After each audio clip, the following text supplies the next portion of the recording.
forevermore. The Lord is my portion in the land of the living. The Lord is good forevermore. They have started.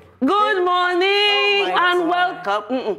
Good morning, and I was singing it before now. What are you guys high on? Good morning, welcome to Jasiri, in a country where we often focus on the negative stories, like the one I'm about to share. It reminds me of our capacity for kindness and support. Recently, a Nigerian. Hey, please bring apples on Jasiri. Listen. We allow ourselves to be led by the Spirit. Yes. The good Spirit, oh. It's the satellite on my head. I do not know the frequency she's hearing from this morning. Guys, welcome to Jasiri. Meet the ladies of Jasiri, my wonderful co-anchors. These girls I will go to town with in the day, in the night, and in the afternoon. So that's your script? No. So you're trying to tell them that we go out in the night? No, wash it here. Wash it. This boo-boo is dirty. Wash it. Okay. Ma'am, let's go. So recently, a young Nigerian couple welcomed quadruplets while trying for one more baby. Wow. Wait, now let me land. The couple, already parents to 2 children, were unprepared for the financial and emotional demands of suddenly having how many? 6 children. This man's colleague, seeing his friends' daily laments on WhatsApp, took to social media to share their story. Their response was overwhelming. Nigerians rallied together. They donated over 10 million naira to help the family. Contributors range from diapers to monthly financial support, demonstrating a powerful wave of community solidarity. Now, and you say I should not sing what? In the morning. What's the correlation between? Anyways, let's have a series of the tweets that led to this outpouring of support. Man. Such a beautiful story. Fun fact, a colleague of mine who had 2 kids already said he should do and add 1 more. Guess how many his wife gave birth to? 4 at once. Quadruplets. The man won Chris. Now, so laments for status every day. You people donated 14.9 million to that family between 7:23 a.m. and 11 p.m. Wow! God bless everyone. Less than 24 hours. Tell me people that. will tell me that Nigerians are not kind. Someone reached out and asked how much to make it 15M, so it's an accurate figure. Ladies and gentlemen, we close the day with 15 million. Come on. Yes. Hey, In God, 4 hours. Praise Master Jesus. On the mountain. Please stop with that. Please stop with that. To both of them this morning. This song, actually, honestly, nobody can tell me. I say it categorically that Nigerians are kind at heart. Yes, we're good-hearted If people. our economy was better, trust me, nobody will really ask anybody for anything. Yeah. If people can go about their honest work and get their daily wages as it's due to them, Nigerians are content too. Yes, so. And they are content to live in their 1 room with their 5 children and eat and drink and be joyful and thank God on a daily basis. Yeah. Honestly. And the way you know how kind-hearted people are, especially in this age and time of social media, are people who do it anonymously. Yeah. And Nigerians are not one that will say, oh, I donated this. No. So I said yesterday that we have a bandwagon mentality, and it also works in our favor because it's a good thing, you know. Your friend is, okay, we're all donating. Yeah, let's go. Who are we donating to? You may not even know the story. You're just seeing an account number flying around and you just send money. Okay, what was the story about? So I like to see that. And we do not exactly flaunt it. It's just maybe some celebrities that will, you know, I just made They do it for the crowd. Exactly. Oh, so you are hungry? Yes. I shall feed thou. Yeah. Like recently I heard about I don't know which of the celebrities, I think it was Burna Boy. I heard some things that, yes, and apparently he does it every year. Wow. And nobody knew about it. And you wonder why God is blessing some people.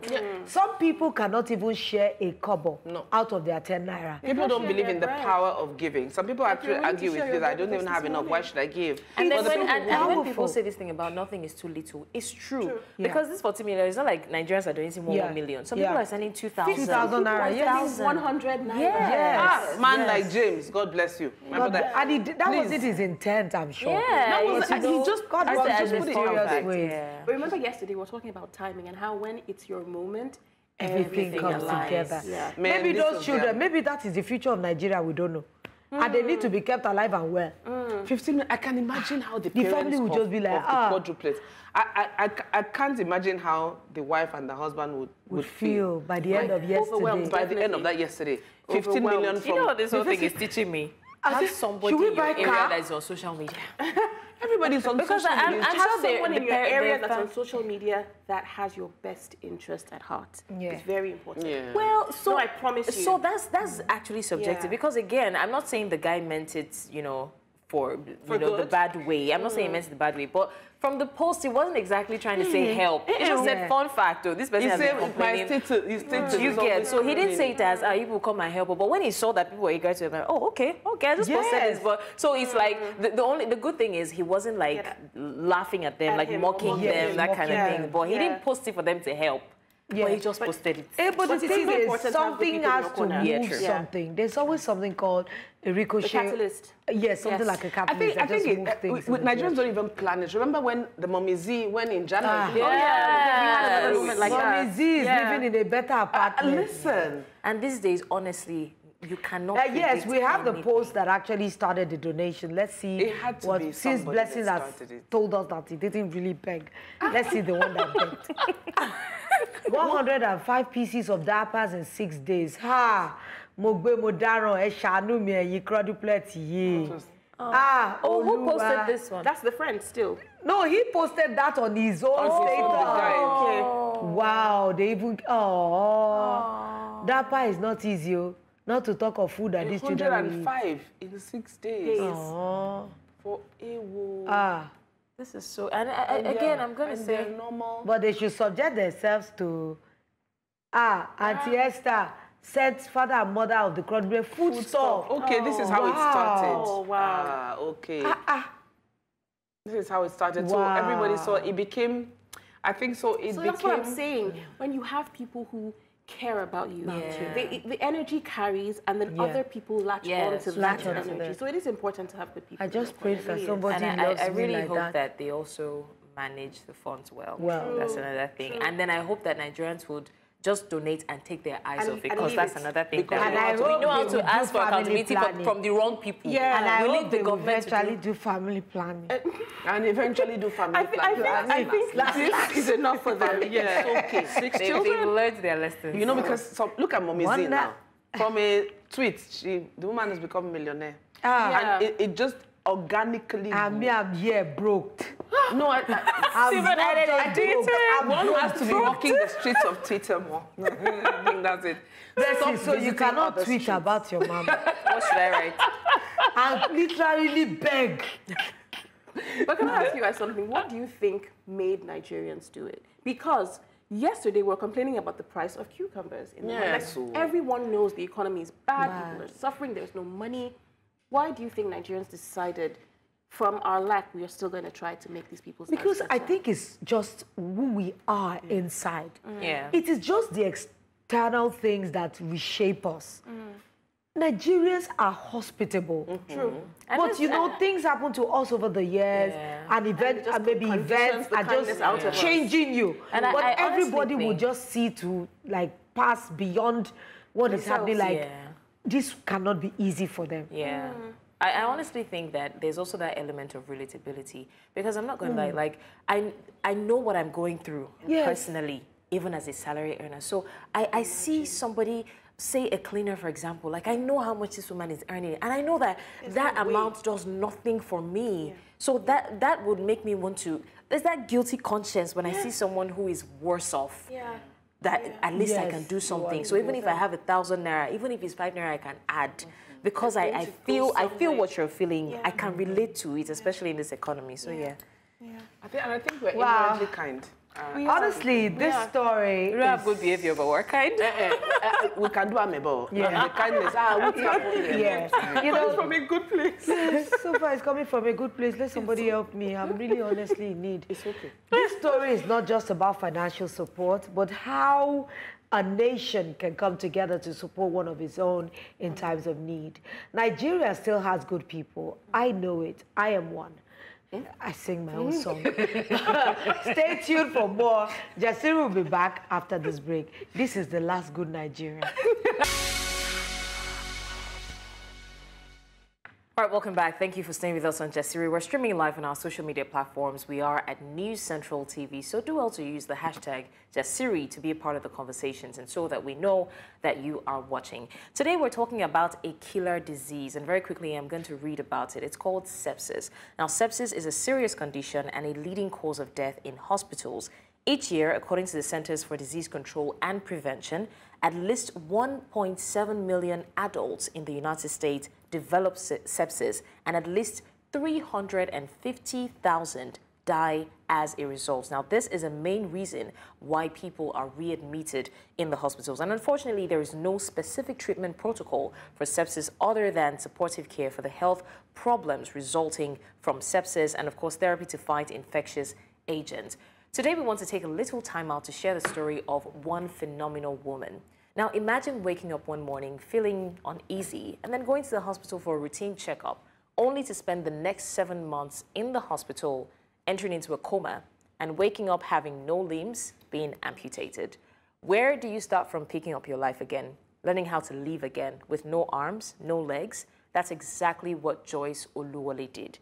Now, we hope that this interview that shines the spotlight on a woman's remarkable journey to surviving sepsis will leave you inspired and motivated and also educated as to the results or what exactly the impact of sepsis can be in few hours. This is a different Jasiri on the street with Joyce Oluwole. Take a look.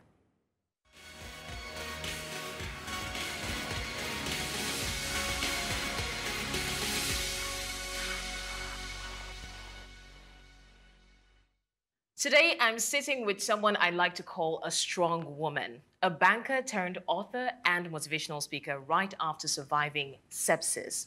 That is Mrs. Joyce Oluwole, Ni Otolori. I like that name, by the way. Thank you so much, Ma, for sitting with us. Thank you. So, Ma, could you please tell us a little of what life was before the sepsis diagnosis? Okay, I'm a woman of many parts. I've done so many things. I actually qualified as a banker and worked in the banking industry for about 25 years. And I came back to England. I bought into all kinds of franchises. And then finally, I did a postgraduate course in education, and I was a tutor in health and social care at an adult education, adult college in London. But finally, I decided to set up a business, my own. I went into property. So I set up an estate agency, and that was the business that I ran until tragedy struck, and I had to leave everything. Wow. So on the 1st of April 2015, you found yourself at the hospital, but not before you realized that something was off with you. Can you tell us what that was about? How did it start? When did you realize that things were not normal, going on in your body? Okay, the day before, which was the 31st of March 2015, I'd left home very early in the morning to chase all those city workers who were owing rent. So I'd been to several properties, and I came back home and I was tired. I went to bed, but when I woke up in the morning, I felt something was wrong. I couldn't put my finger on it. I was a bit anxious. I actually thought something was about to happen. And so I told my husband we needed to go to the surgery. So we got into a car. He said he would drive. I said I wanted to drive because there's this thing pushing me to get there very quickly. So I got to the surgery and I told them I wanted to see the doctor. And the first question they asked me was that, Joyce, how long have you been registered here? And I said, 27 years. He said, then you should know that you can't just walk into the surgery and say you want to see a doctor. And what's the matter anyway? I said, I don't know. But I knew I need to see somebody. And she said, she's sorry. You need 3 days. I said, I ain't got 3 days. And she said, you better go to A&E, the accident and emergency department of the hospital, my local hospital. So I went there. I got out of the car, I threw the keys to my husband and asked him to please park the car, and I dashed into A&E. I got there, I was number 4 in the queue. It's a triage queue. So I was there. I remember that I suddenly began to sway from left to right, and then I keeled over. And immediately the nurses milling around, they brought a wheelchair, put me in it, took me to a cubicle, and I had a blood test. The blood test came back almost immediately, and they said, oh, there's definitely an infection somewhere, that my CRP, which is known as inflammatory factors, is showing 100%. And there's an infection, but they don't know what it is. So they immediately called the porters to wheel me upstairs into the A&E ward. And so I was in that. Well, as soon as I got there, I felt much better. I felt relieved. I felt like whatever it is, they'll find out. And in a couple of hours, I'll be back home, not knowing that I'll be there for 7 months. And while I was there, I then phoned 2 friends to say, I'm in hospital, I don't know what's wrong. You can come and see me. When they came to see me, they said, what would you like? I said, well, I'd like Nigerian delicacy, eba and akpon, with lots of bushmeat and all that. I think perhaps I was joking, but they took it seriously, went and got all the food, and they brought it. And I remember telling my husband that I really enjoyed the meal. My husband then told me much, much later when I came out of coma that within 10 minutes of eating that meal, I went into a coma. My toes began to rot, so he called the doctors. Almost immediately? They said within 10 minutes of having eaten that food. Whether it was related to it or not, I don't know. And the doctors, they said they were still busy on my bloods trying to find out what was wrong. And they just said to him that, never mind, we'll just amputate the toes. And they left me, I went back. Within minutes, the sores began to erupt from my toes to my legs, my thighs, into my torso. And my husband called them. They were shocked. They still didn't know what it was. This has happened, and within seconds, I had multiple organ failure. Lungs, renal, all my renal systems, everything just went. I went into septic shock, and they had to put me on a life support machine. Wow. Now, they pumped me with a lot of antibiotics just to keep me alive. They knew there was an infection somewhere, but they didn't know what it was. So I was in coma for 7 weeks. It wasn't until the 3rd week of my coma that they discovered that I did have sepsis. And about a year later, because I was having blood tests every day, even after I was discharged, I got a letter saying they found meningococcal bacteria, which is the bacteria responsible for meningitis. So they knew sepsis as a result of that. I wasn't aware that adults had meningitis, but that is what they started to work on. So I was in intensive care while I was there. They had to amputate my legs. And after I think I had gotten better, I don't remember anything that happened in those 4 months except my coma, which I have a whole chapter on in my book. I remember that very vividly. But before then, suddenly, they said I wasn't responding to treatment after I had the multiple organ failure. And they told my husband that I had less than 24 hours to live. So I do understand that as a layman as well, because I don't even come from a family of doctors, but I do understand that it would have been easier to diagnose if there were symptoms. There are symptoms of sepsis, like increased heart rate, increased breathing, confusion, this fever. But I saw your YouTube video. You have just one video up on YouTube, and you talked about sepsis, and you mentioned that you had no symptoms whatsoever. No. I didn't have any, none of the ones that they listed anyway. And I remember going into the A&E where we were dressing the wounds, and I saw this poster, could it be sepsis? And they listed the symptoms and the causes, and I looked through, and I didn't see anything that matched mine. I got angry. I went to the reception, and I said, but where's mine? She said, what did you have? They said, sepsis of unknown cause, and that's what's on my file up till this day. Sepsis of unknown cause. And she said, oh, yeah, let's have a look. Well, the nearest to yours would be the one, a feeling of wanting to die. I didn't want to, I was anxious. All I knew was that I was anxious because I didn't fit into the mottled skin, the breathlessness, temperature, shivering. I didn't fit into any of the other things. So we just kind of left it at that.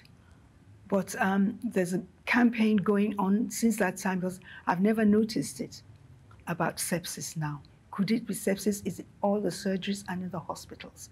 So you're expected to help the doctor to identify this. Do you think it's by a stroke of luck? Because I understand that sepsis is a very strong infection that can kill within days, if not minutes. But you were there for a while before they could even realize that, oh, there is sepsis, you know, there's a possibility that it's sepsis. But I mean, the highest was you went into a coma. And I'm coming to that question of you remembering something from your coma, if you would be willing to hint at it. But do you think that it was by chance that you survived for that long before they could even diagnose sepsis? Well, the first thing is that they knew there was an infection, so they knew they had to give me intravenous antibiotics. They knew they had to keep me alive, so they put me on a life support machine. So that's that. While they were trying to find out what caused all this. And even at the end, they had in my file sepsis of unknown cause. So all they were able to diagnose was that it's sepsis anyway. But which one is, even when I got in, they asked me, do you have any wound anywhere? Did you fall? Did you this? I've never had a stroke. I had a stroke in intensive care. I didn't know, but that's another story. I began to stammer. I didn't know why I was stammering. And I had the physio, the physios came in and they were helping me with my voice, and I didn't know. I did not know until 8 months later when I was in another hospital on admission for rehab. And this thing started again, and I reported it. The doctor said, let me check your file. She said, there's a black spot at the back of your skull. You had a stroke in July. I said, I wasn't told. I was already out in the ward then. So it caused all those things.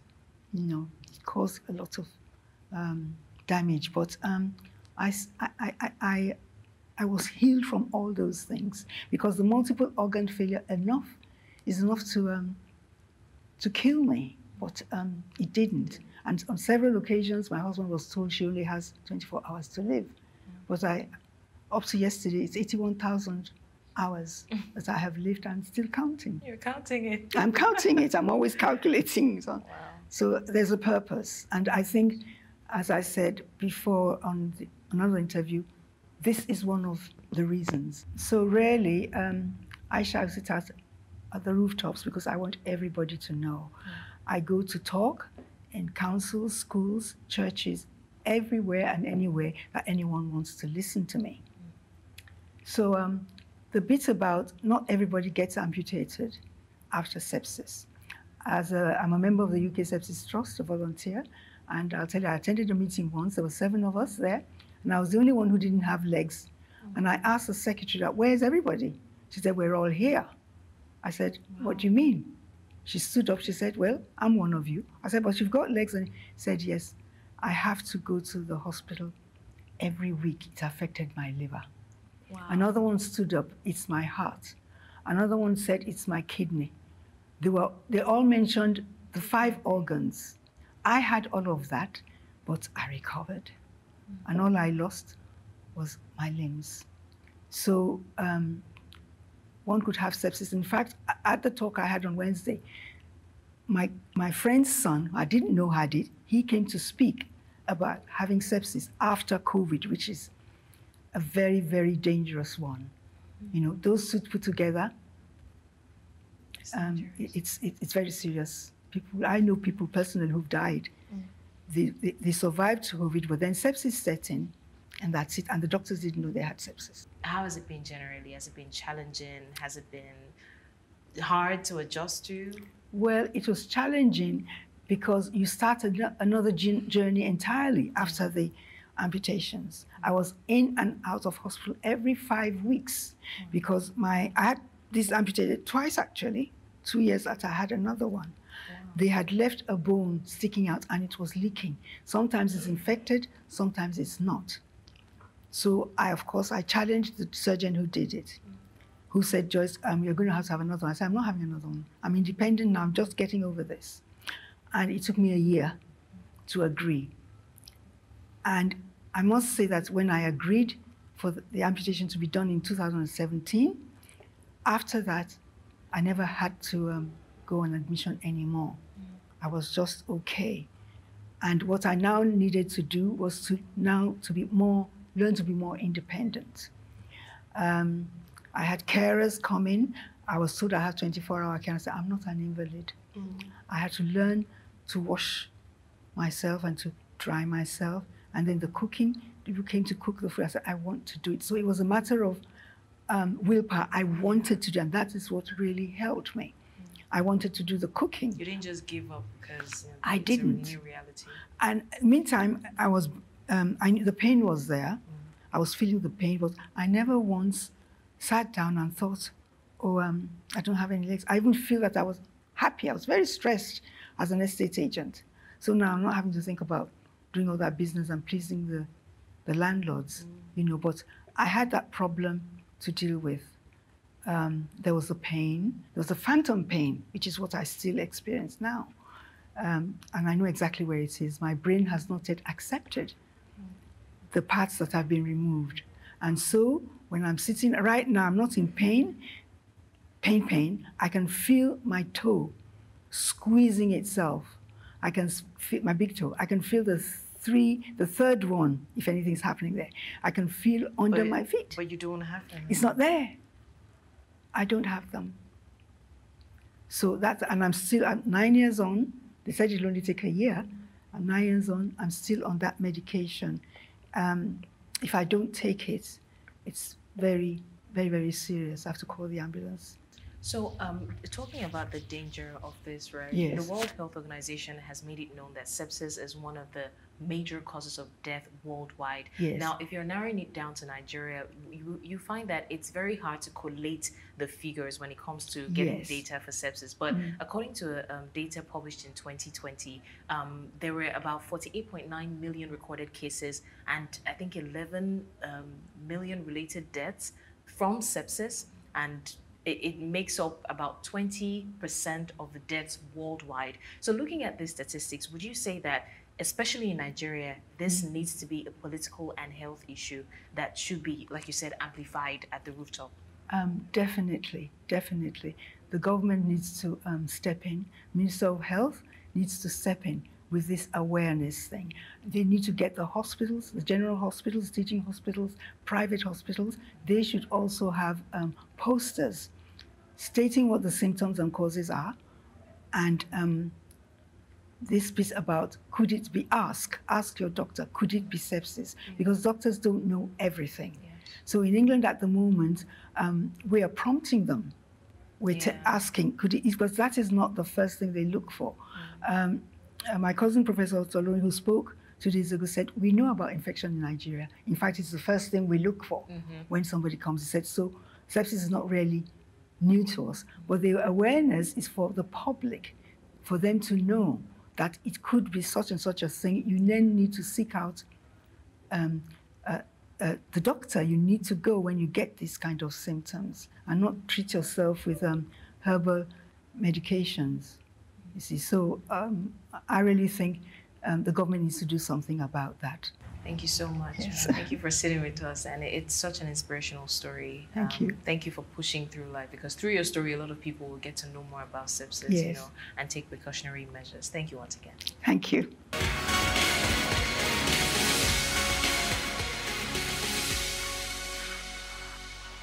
Ladies, I'm still trying very hard to process the incredible story we just heard from Joyce Oluwole. I can only imagine the pain, the fear, the uncertainty, all the struggles she faced during those 7 months in the hospital. And yet, she chose to fight, to adapt, and to overcome. And I just want to say from all of us here, we wish her the very, very best. In fact, she has been having the best of, can't you see she's much older now? And this happened to her much earlier on in her lives. And all these kinds of stories, it actually reminds me of our humanity, how frail we all are. All of us are frail. And we should not take too much cognizance of ourselves. We should be appreciative of every step of our journey, because some are the walk is harder than what we're walking. I was going to ask Blessings, I'm like, because she was there and taking in everything, and I was just looking at her face, and she was just so interested in She was so engrossed. So for me, it was, my thing was, number one, I was waiting for her to get to the emotional part of it, right? I don't know if we had that in the interview, but there was a place I asked her, like, how did it take a toll on you emotionally? And funny enough, she was like, she never for once felt depressed. That because of that, her son was so concerned and went to the doctor and like, check this woman. You know, like, he just felt like there's no way you cannot be affected by this. But for her, it was just the fact that she's even still alive, you know. It's perspective, and most of life is actually perspective. You can choose to look at the cup half full or half empty, and then your life reflects your perspective too. You know, we talked about it here. We said her aura, her energy is calming.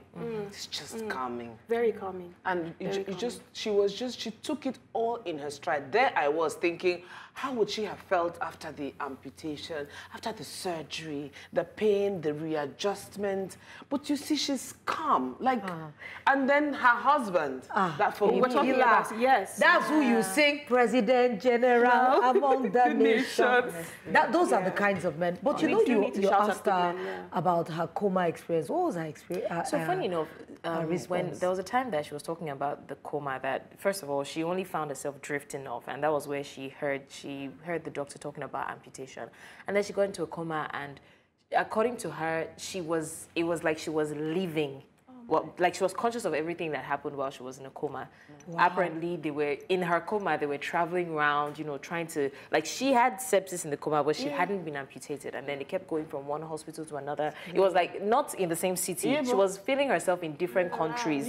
So she was really busy while she was in a coma. I'm telling you, my experience is quite unique. I'm telling you. And then, you know, for me, it's just it's the way that you cannot predict life, honestly. Like, nothing, there's no, most times when people say, okay, I'm covered, I have health insurance, I have this, my health, the other day we're saying that money cannot buy good health. There's some, like, you just, we underestimate good health, right? When you have good health, I don't think that, it's hard not to have money, you know, to live through the day, but the fact that you have good health, that money you don't even have. Imagine getting admitted for something, right? God forbid, and then they tell you that you have to pay so and so. Do you know how much people are paying for oxygen? And they're still paying, even people that my daughter was in the hospital. There are people that are on dialysis every day. Yes. So yes, health is wealth. That's something my dad used to say. Yes. And I remember it. You know, as a child, health is what you. Yes, he was a saying. I feel like it's just rhymes. My daughter stayed in the hospital for 1 day. Yes. I know the emotional toll it took on me, because she came back from school, she was okay for like a few days, but everything just came crashing. She started stooling, she started vomiting. Oh, dear. The first thing they did, when they heard the description of what she was going to, stooling, vomiting, they just put us to one corner. Okay. They bring the test. I don't see surgical mask, Eskimo, Kiriko. They have started taking blood test. I was afraid that, because cholera is still rampant in Lagos. And the fear is it's a myriad of layers, because you're thinking the cost. Yeah. You're thinking, I didn't plan for this. Yeah. I'm thinking, suddenly you think of all the meetings you have to do the day, and then you say, oh, you have to reprogram everything else, because this is, listen, health is wealth, guys. I love the way she says layered. Like icing and cake. And then when you're thinking of all of that, you're also hoping that this person pulls through. Yeah, because many people spend that money and they still don't pull And then there's the angle of not even being able to accept that reality. There are people who struggle to accept the new reality. Oh, let me tell you. Yeah. She mentioned that you are. Oh, I struggle with accepting like really harsh realities. Some people find it hard. Other human beings and like suffering. True. I struggle with it. So she did mention that, you know, when she left the hospital for, I think, some days, not even days, I think weeks or months, because apparently the house is not wheelchair friendly. Nobody would have seen that coming, you know. So she didn't know what her room looked like for months. They had to construct something new. So she was sleeping on the couch in the parlor, and for the first few days, she had to ask her children to come stay with her because everything was just, it was different. It was different in a bad way. Yeah. And Joyce, you are a true inspiration. You're a phenomenal woman. You're a strong woman. And of course, your willingness to share your story is also a gift to us all. Thank you for trusting us with your journey. And as we go about our daily lives, let's choose to see the beauty in our scars and the strength in our struggles. And when we feel like giving up, let's remember Joyce Oluwole, the woman who learned to live again despite all odds. And then, like we said, health as well. I think that the biggest lesson here is not to underestimate the gift of life. Yeah. Yes. Ladies, it's time for Hot Topics. Let's cook it. Let's cook it.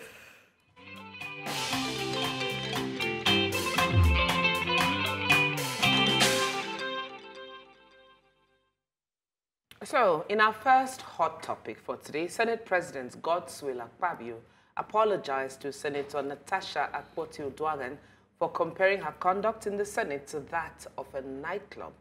This incident occurred when Natasha spoke without permission during a plenary session, prompting Akpabio then to remark that the Senate is not a nightclub where anyone can speak freely.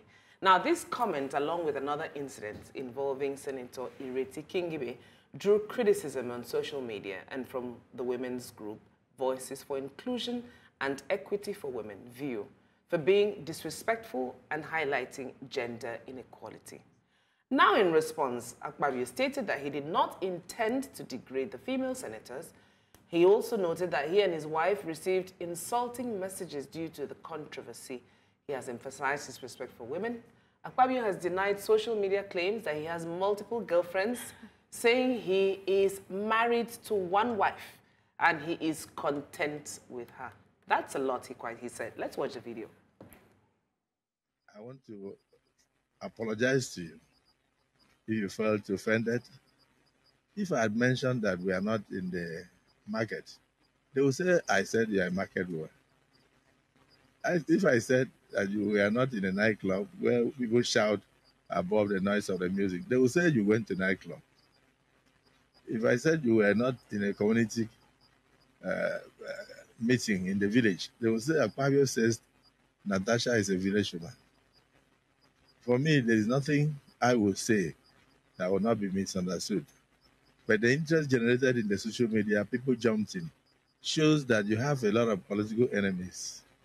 It also shows that I do have enemies. All of us here contested elections with people. So whenever those people think that they are being brought down, they will jump up and they will say all sorts of things. I noticed even some of them that could not pass through Senate screenings went into the fray and abused the Senate president, abused you and all that. I don't know how you took it, but I felt that I should send a public apology to you over the miscommunication and the misunderstanding. Are you being defensive or are you apologizing? Honestly, I just don't understand why we are like this in this country. This is our Senate president.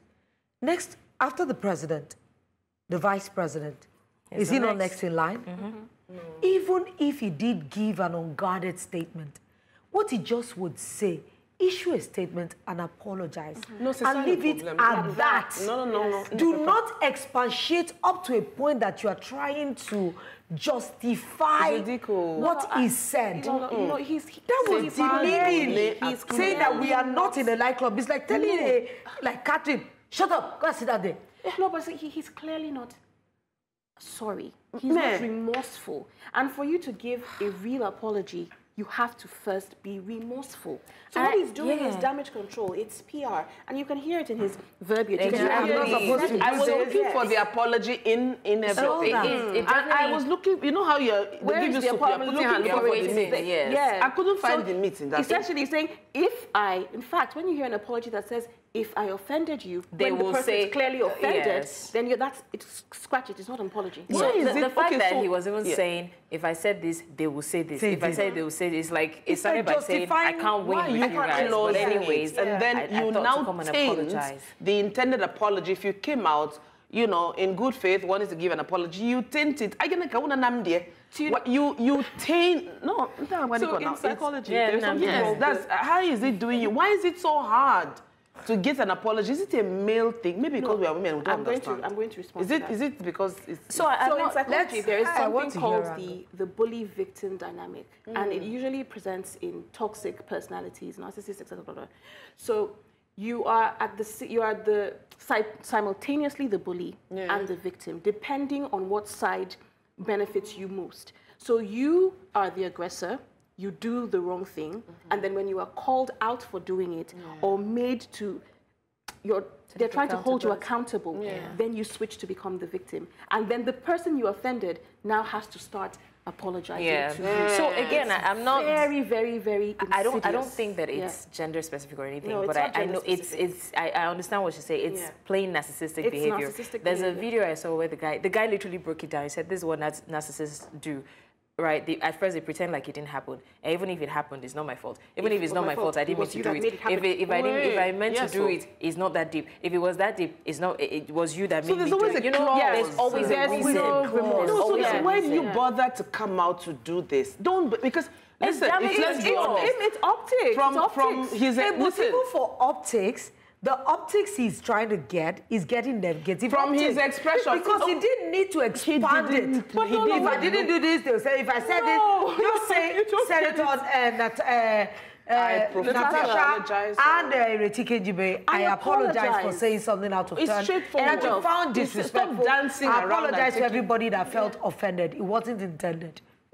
You're talking like someone who has a very key ingredient in being a well-rounded human being, and it's called self-awareness. If you don't have self-awareness, you cannot see yourself. And if you can't see yourself, you can't see where you're wrong. Did you see? That's not why they brought out a lot of women now. Whether they are his girlfriend or not, they sure wanted to line a list against his name. Did you not see that he was saying? I always say, well, when we're growing up, we're taught body language and interpretation. Yeah. If you see he did not look remorseful. Not at all. His eyes were twinkling. Diverting, you understand. They were darting. Exactly. And then it looked like he was far away from what brought him to that table. Yes. It literally just sounded like they said I should come and apologize to you. And it's funny because he said, if I said this, but you don't see how you saying we're not in a nightclub makes it look like they're prostitutes. Yeah. So you gave every other instance. How is that different from what you said? So they're either market women or prostitutes. Yes, but you would never hear them saying it to a man in the house. Oh, sit down. We're not at Which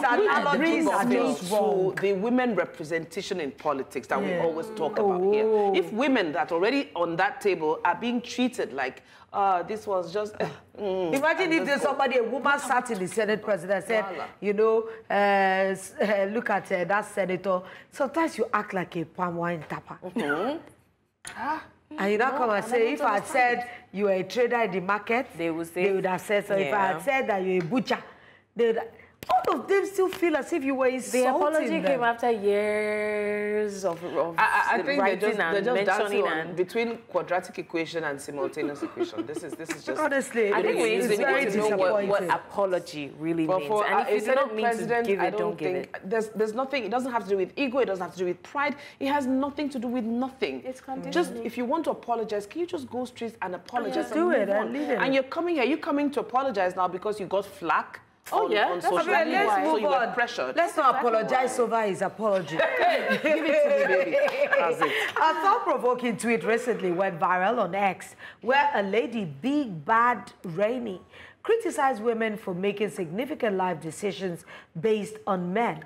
She pointed out that some women choose to stay in Nigeria, pick universities, and even select their NYC states because of a man. She urged women to ask themselves, why are they making such heavy decisions for a man? And why they feel the need to bend such expectations. In another response, another lady, Ify_Chidozie, shared an anecdote about a classmate who leave lectures early to cook for her boyfriend, who was also a student. The classmate's excuse was that her boyfriend liked his meals hot, even though this meant missing important parts of her education. This situation was discovered by the head of department, who was also a family friend. Egba Mike. How more enslaved can somebody enslave you? Like now, you like your meals hot. The boy did not enslave her. No. She is the one doing too much. Yeah. He didn't ask it of her. You didn't ask it of her. That's true. So, are you going to beg to differ? No, I'm not. I feel like we don't allow people their own agency. I'm not saying that women should be like in the 1950s, barefoot and pregnant. I'm also not saying that women should be in this 70th wave of feminism we're in, because I don't know what wave we're in right now. I'm saying there's balance, and everyone has their preference.